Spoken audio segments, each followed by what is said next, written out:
नमस्ते, कैसे हैं आप सभी। आज का विषय है कोलेस्ट्रॉल, जो हिंदी में कहलाता है रक्तवसाद।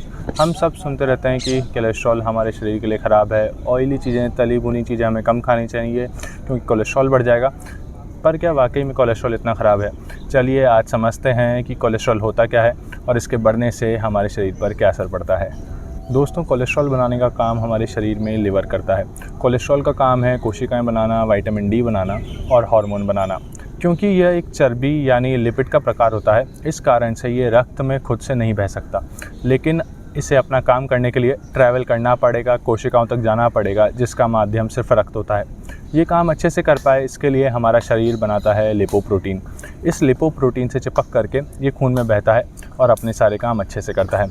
अब ये लिपोप्रोटीन भी दो तरह का होता है। एक होता है लो डेंसिटी लिपोप्रोटीन यानी LDL और दूसरा होता है हाई डेंसिटी लिपोप्रोटीन। तो जो लिपोप्रोटीन लो डेंसिटी है उसे कहा जाता है बैड कोलेस्ट्रॉल। जिस LDL के साथ ट्रैवल करता है, जो मैंने आपको बताया, ये कॉम्बिनेशन होता है बैड कोलेस्ट्रॉल। बैड कोलेस्ट्रॉल इसको सिर्फ इसलिए कहा गया है क्योंकि जब इसकी मात्रा हमारे शरीर में बढ़ जाती है तो ये हमारी आर्टरीज़ में आके चिपकना शुरू कर देता है, जिसके कारण हमारी आर्टरीज़ ब्लॉक होने लगती है और जब सीरियस हो जाता है तो हार्ट अटैक और स्ट्रोक जैसी समस्याएं भी उत्पन्न हो सकती है। दोस्तों, जो मेन कारण होता है हमारा बैड कोलेस्ट्रॉल बनने का, वो होता है जब हम हमारे वज़न पर ध्यान नहीं देते, ज़रूरत से ज़्यादा हमारा बॉडी मास बन जाता है और इसके साथ हमारी पूरी लाइफस्टाइल सेडेंटरी है। जब हम बैठे बैठे पूरा दिन निकाल देते हैं, चलना तो दूर की बात है।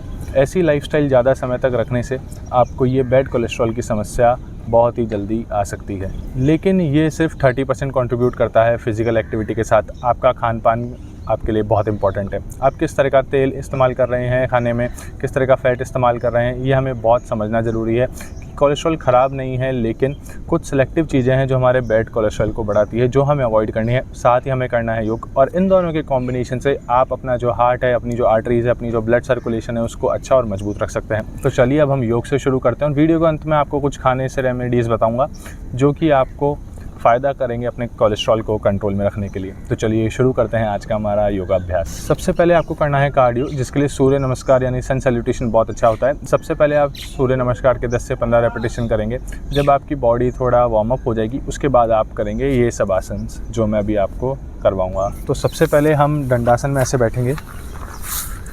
दंडासन में बैठना आपको अच्छे से आना चाहिए, जिसके लिए आपको अपनी थाइज़, घुटने बिल्कुल ऐसे ज़मीन पर टच करके रखने हैं और ध्यान रखेंगे आप अपने हिप बोन पर ही बैठे हों। सांस भरेंगे, एक्सहेल करते हुए डाउन, और यहाँ पे हम रुकेंगे। अगर कोई बिल्कुल नीचे नहीं जा सकता है तो वो अपनी मैक्सिमम लिमिट, जहाँ तक वो, कई लोग यहाँ तक आ पा रहे होंगे, कई लोग यहाँ तक, तो वो यहाँ पर भी होल्ड कर सकते हैं। ऐसे ही सांस लेते हुए अप और डाउन, वापस इनहेल, एक्सहेल करते हुए डाउन, इनहेल करते हुए अप। अब हम जाएंगे हमारे अगले आसन में, जो है जानुश्री आसन।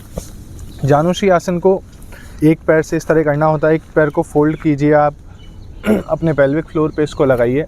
अपने पैर को इस तरह फोल्ड कर लें, एक पैर आपका बिल्कुल स्ट्रेट। इनहेल कीजिए, एक्सहेल करते हुए फोल्ड होना शुरू। अपने सर को घुटनों से टच कीजिए। जितना लोग मैक्सिमम यहाँ तक आ पा रहे हैं, कई लोग, तो वो भी होल्ड करें। इनहेल करते हुए अप। तो जब पश्चिमोत्तान आसन करते हैं तो पूरा असर हमारे इस वाले हिस्से पे आता है, लेकिन जब आप जानुश्री आसन करते हैं तो पूरा असर इस वाले हिस्से पे आ रहा है, जो कि हमारे लिवर और इंटरनल ऑर्गन्स के लिए भी बहुत अच्छा है। हमारे ऑर्गन्स के ऊपर भी जो चर्बी आती है, उसके लिए दो आसन बहुत ज़्यादा अच्छे हैं। तो चलिए दूसरी तरफ से कर लेते हैं। ऐसे ही राइट पैर को फोल्ड कर लीजिए। अब मैंने पहले लेफ़्ट पैर फोल्ड किया था। देखिए फ्लेक्सिबिलिटी टाइम के साथ आते हैं, तो अगर आप आज इतना फोल्ड नहीं कर पा रहे हैं तो आपको डेली बस प्रैक्टिस करना, फिर देखिएगा कि आपको खुद को सफलता मिलने लगेगी और आपको महसूस होगा कि आपकी बॉडी अब ज़्यादा लचीली हो रही है। तो इस तरीके से पैर को रख लिया, सांस भरी, एक्सहेल करते हुए नीचे जाना शुरू हो जाए।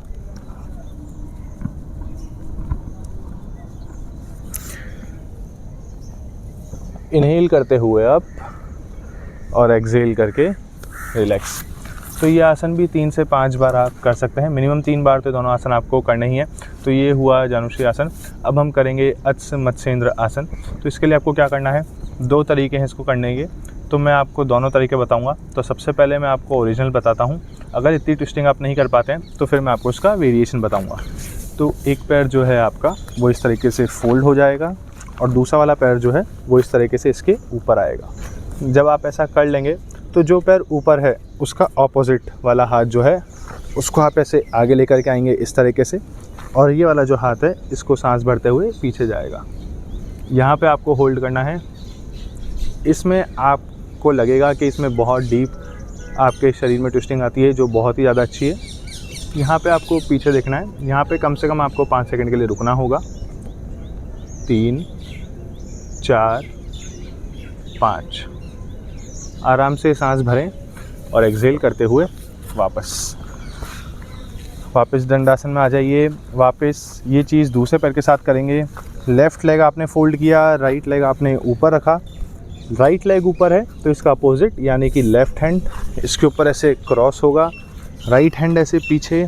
यहाँ पे 5 सेकंड होल्ड करेंगे। 1 2 3 4 5। आराम से इनहेल करते हुए रिलैक्स करेंगे और वापस दंडासन में आ जाएंगे। अगर आपको ये वाला आसन करने में दिक्कत आती है तो आसान एक मैं आपको तरीका बताता हूँ कि आप दंडासन में बैठ जाएं और पैर को इस तरीके से फोल्ड कर लीजिए और जो अपोजिट वाला हाथ है उसको यहाँ पर लगा करके और पीछे हो गए ट्विस्ट। 5 सेकंड होल्ड करके सांस भरें और छोड़ते हुए सामने आ जाए। ऐसे ही लेग चेंज। लेफ़्ट लेग मैंने रखा क्रॉस, राइट हैंड से उसको होल्ड किया, पीछे मैंने ट्विस्ट किया। यहाँ पर मैं होल्ड करूँगा 5 सेकेंड और इनहेल करते हुए वापस एक्सहेल करते हुए डाउन। तो अब हम करेंगे शलभ आसन। तो देखिए अब हम क्या करेंगे कि शलभ आसन को करने के लिए आपको उल्टा ज़मीन पर लेट जाना है,